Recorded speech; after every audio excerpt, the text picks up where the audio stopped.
Have you ever found yourself unable to stop thinking about someone, no matter how hard you try? It could be an ex-partner, a work or school colleague, a family member, or even a stranger you barely spoke to. Yet, for some reason, their presence persists in your mind, replaying like an unsolved mystery.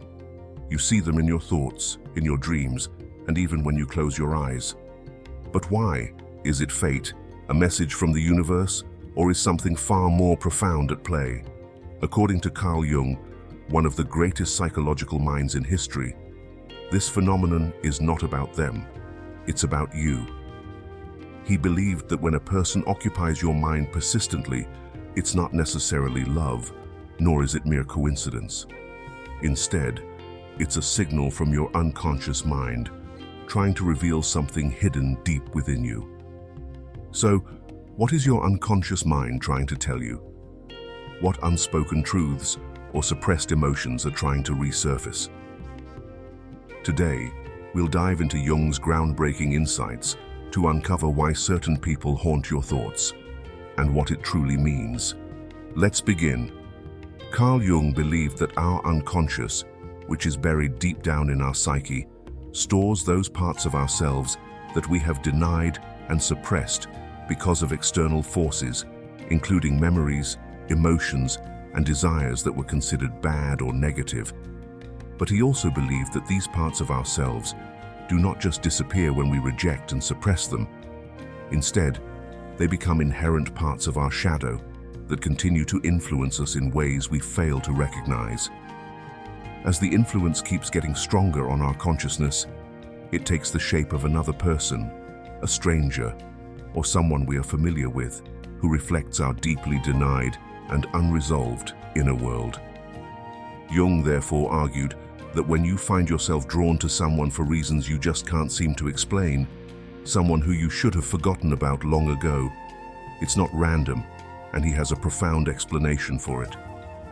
He believed that it is your unconscious trying to send you a message or a signal for something really important, something that can be life-changing. To get a better understanding of why this happens and the forces at play, Jung identified three entities, all found within our psyche working together: the Anima and Animus archetype, the shadow archetype, and the collective unconscious.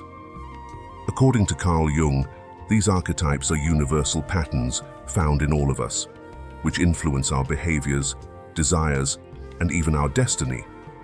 They are the ancient symbols that govern our lives in ways we barely realize, offering us a profound way to view and understand ourselves and the world around us.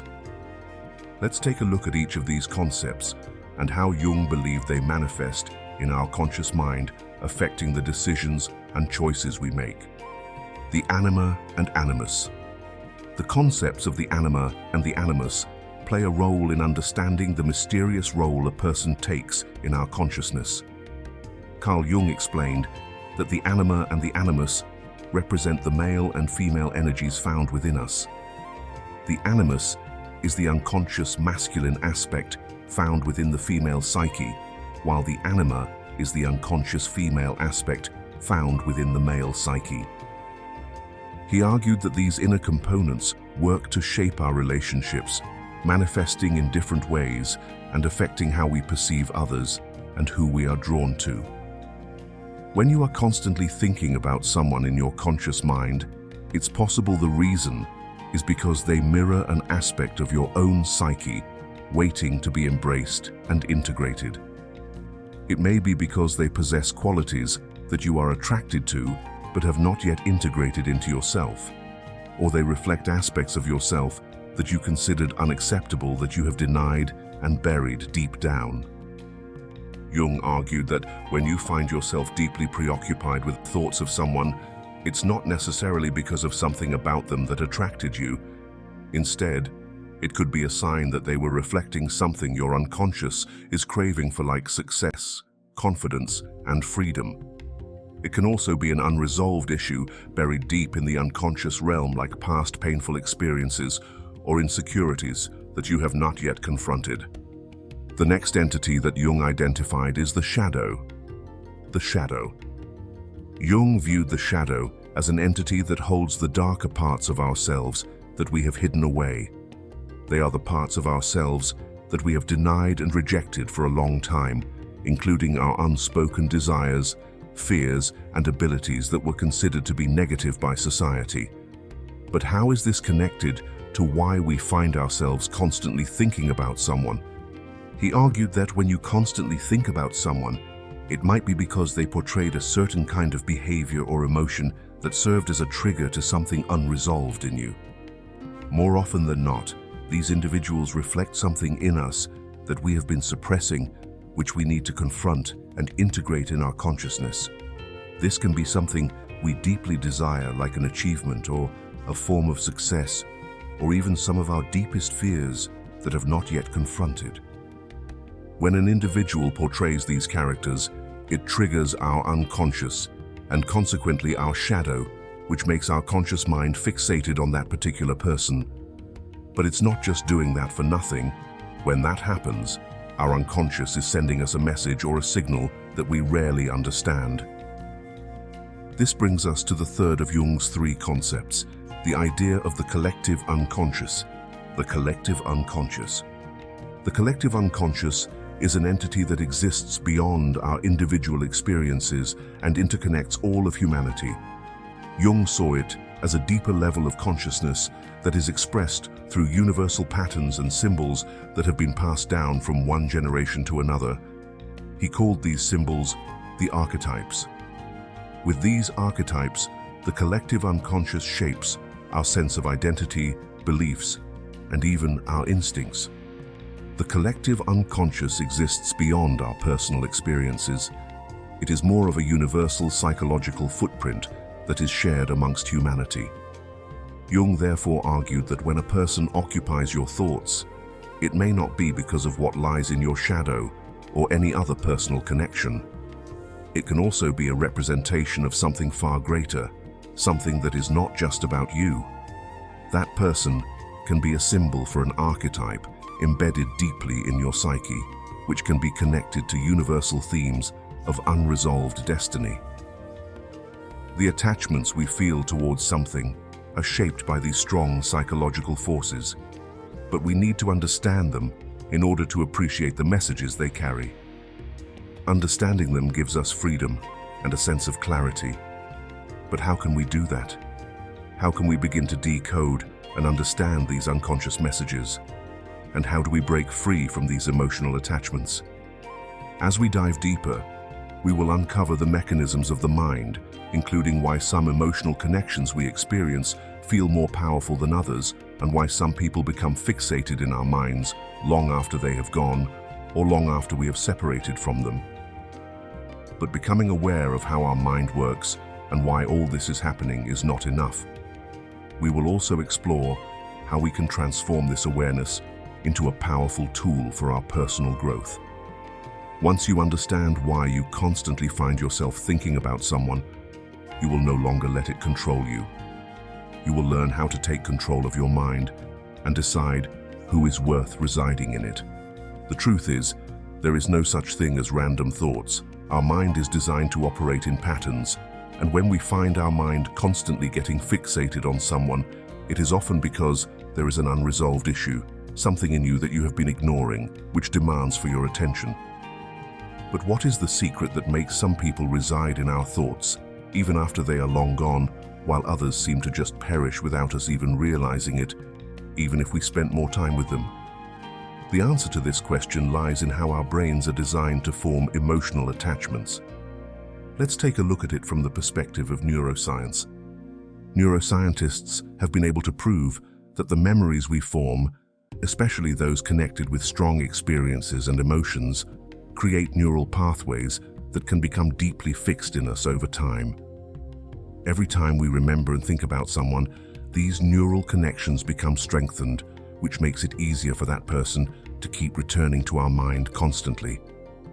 But this happens for a reason, and Carl Jung was able to provide a profound explanation for it. He believed that the connections and attachments we develop with others are rarely just about what we have seen or perceived about them. It is also a reflection of something occurring in our inner self, deep in our unconscious. This is where his idea of shadow projection steps in. Shadow projection occurs when we let that part of ourselves we have been denying unto another person, usually during emotionally intense moments. Have you ever found yourself in a situation where someone said or did something which made you react strongly? Usually your reaction isn't just about them or what they did. It is also about what they symbolize in your own psyche. Take your relationship, for instance. If your partner rejected or broke up with you, and you find yourself constantly thinking about them, it could be because they triggered an old wound in your psyche, and not just because you miss them. This old wound can be the fear of getting abandoned, or the belief that you are never enough for someone. This doesn't happen because they are the missing puzzle you need for your happiness, but because your shadow is sending a message to you, trying to get your attention, and something you need to face, something old, which you probably buried deep down before they became part of your life. Another instance is when you become too engaged with someone who seems emotionally unavailable. This can be because they are reflecting a pattern from your past experience which you have not yet confronted. Jung believed that the unconscious mind seeks to be embraced and integrated, and to achieve that, it means peeling off old wounds so that we can finally heal them. But it doesn't only stop at integrating the unconscious. He had another radical idea he called the idea of synchronicity. This concept suggests that sometimes those individuals who enter our lives are not just coincidences. Instead, they are meaningful connections aimed at teaching us something about ourselves we are ignorant of. The strange coincidences usually take place when you find yourself constantly coming in contact with scenarios that remind you of someone just before they reach out to you. Scenarios like music that reminds you of them, or their names keep popping up in unexpected places, or even dreaming about them. According to Jung, these moments we experience are not just by chance. They are a reflection of the interconnectedness of our psyche with the entire world around us. These thoughts we have about someone can be caused by unresolved wounds or trauma, shadow projection, or synchronicity, which leads us to this profound question. What can we do about it? How can we stop getting trapped by these thoughts that keep coming back and regain control over our conscious mind? The answer starts with awareness. To start any journey of self-discovery or transformation, the first thing that needs to be done is to become aware. In this case, we need to become aware of our own psychological patterns to take away the power they have over us. You can achieve this by seeking deeper meanings instead of simply reacting to your thoughts. Ask yourself questions like, does this person represent something to me? What type of emotion are they triggering? And most importantly, what patterns am I repeating? After awareness comes integration. According to Carl Jung, true psychological growth can only be achieved by integrating our unconscious into our conscious mind.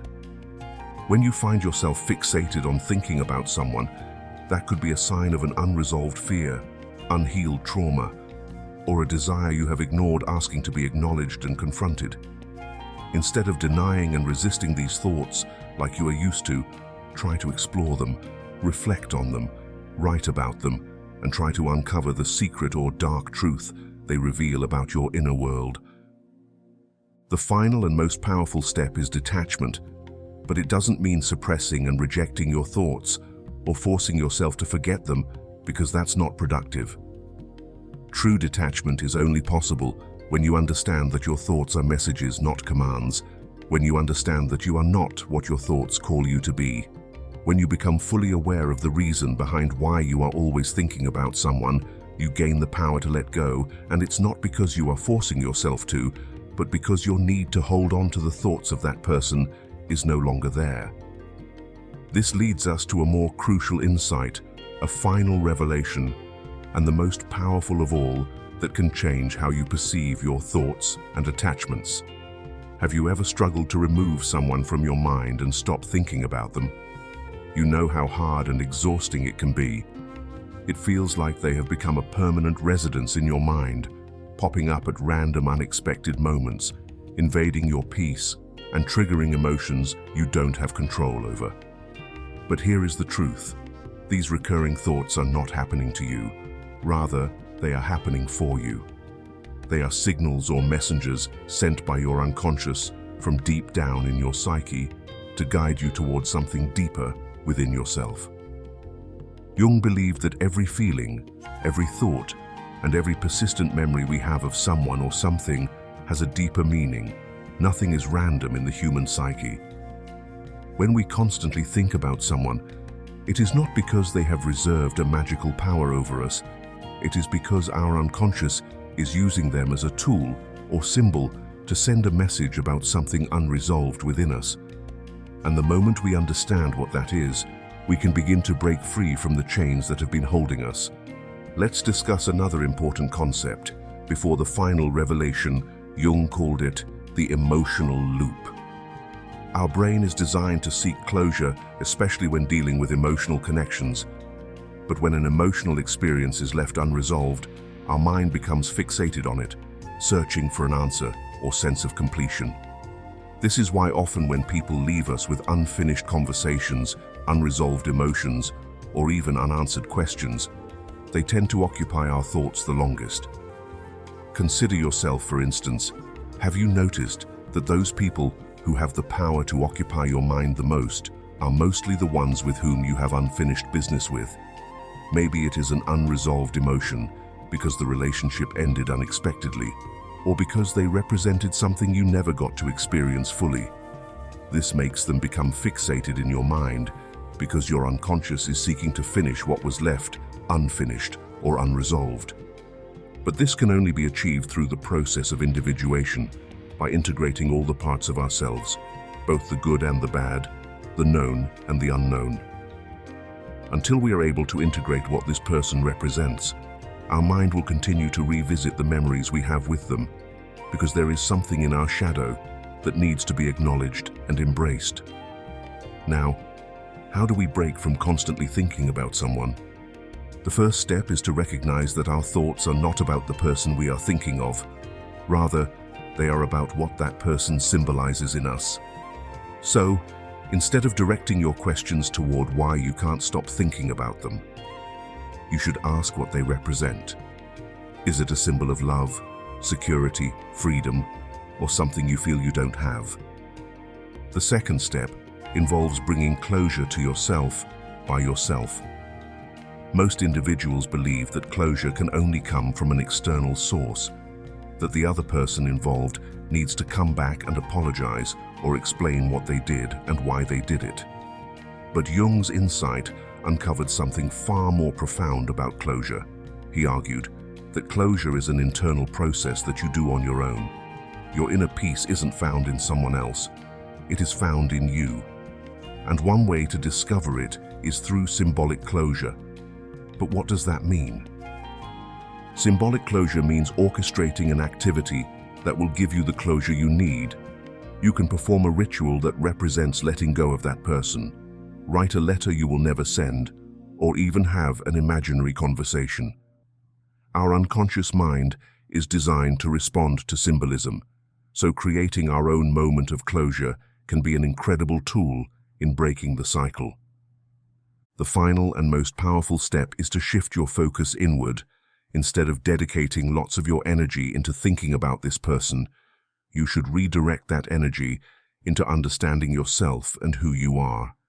Ask yourself what your constant thinking of them reveals about your own growth, and what is your unconscious trying to tell you. Jung often emphasized the self-archetype, which is the highest version of who we are. It is made possible by integrating both our conscious and unconscious into a whole. When we stop focusing on the external and start looking within ourselves, something incredible happens. Those thoughts about that person that continue to hunt us become powerless, and it becomes clear that the person is just a symbol carrying a message. Once you understand the symbol is no longer needed. And with this, we come to the final revelation, the truth that has the power to forever change the way you see your mind, your emotions, and those people that occupy your thoughts. At this stage, We are going to explore why it is never about the person you are always thinking of. Rather, it is always about you. Carl Jung argued that whenever our mind fixates on someone, something, a thought, or even an emotional attachment we find hard to break, it is a projection of something buried deep within ourselves. People become permanent residents in our minds because of what they represent, an aspect of us that has not yet been acknowledged. This paves the way for Jung's concept of individuation or wholeness. According to him, the objective of psychological growth is not to completely erase parts of ourselves, but to acknowledge, embrace, and integrate them. Those people that we constantly think of are often reflecting something we need to see, something our unconscious is trying to show us. We only need to understand the symbol that the person stands for and try to decode the message connected to it. The truth is, your mind can only be controlled by you and no one else. So the more you concentrate on your inner world for your journey of self-discovery and healing, the less power any person can have over you. And to add on top of that, what you seek to find in others already exists in you. According to Jung, those qualities we tend to admire in others are aspects of ourselves we have not yet embraced and integrated. For instance, if you are drawn to someone's care, it is because there is part of you that yearns to give that kind of care to yourself. Here is the fact. The moment we are able to realize that those people are just a symbol carrying a message from our unconscious, the attachment we feel towards them starts to fade away because we will no longer need to hold on to them. And the energy we were spending thinking about them can now be redirected towards our own evolution, which indicates the beginning of our transformation journey. The thoughts we have of them will no longer have a hold on us, and the emotional loops will become powerless, and the person whom we were having a hard time forgetting will become exactly what they were always meant to be, which is an experience that leads you to dig deep into your inner self. As we approach the end of this journey, you need to ask yourself these important questions to initiate your transformation process. Have you ever experienced a similar situation where your mind became completely fixated on someone and you just couldn't figure out why? How did you overcome it, and what are some of the steps you took to achieve that? Share with us your thoughts and experiences in the comment section. Thank you for watching, and see you in the next video.